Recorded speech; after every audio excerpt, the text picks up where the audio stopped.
Les déploiements en Inde pour Dassault Aviation, pourquoi c'est particulièrement important? Le premier point, c'est dans le cadre du contrat Rafale avec l'Inde, sur lequel les premiers déploiements vont avoir lieu dès septembre, première livraison de Rafale.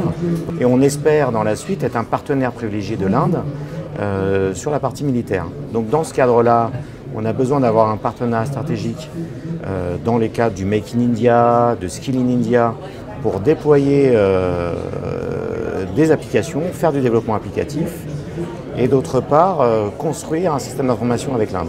Aujourd'hui, on avait besoin de s'organiser pour faire un Move to India.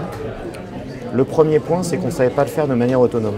Donc on s'est appuyé sur nos partenaires stratégiques qu'on avait déjà en place, en l'occurrence Capgemini, qui nous a aidé à monter un cloud très rapidement, sur lequel on a pu accueillir les premiers projets de développement de transformation numérique de Dassault Aviation. La deuxième partie, c'est dans notre contrat que l'on a avec Capgemini sur la partie Sogeti. On a inclus toute la partie automatisation de la production. C'est-à-dire qu'ont été mis dans le modèle le fait que automatiser encore plus la production permettait de faire des gains financiers pour Dassault Aviation. Les perspectives pour la suite, c'est vraiment une utilisation globale des capacités de Capgemini pour le groupe Dassault Aviation sur la partie système d'information. Notamment, dès aujourd'hui, on utilise Capgemini en Inde, dans le cadre de notre projet de monter un système d'information pour des usines en Inde.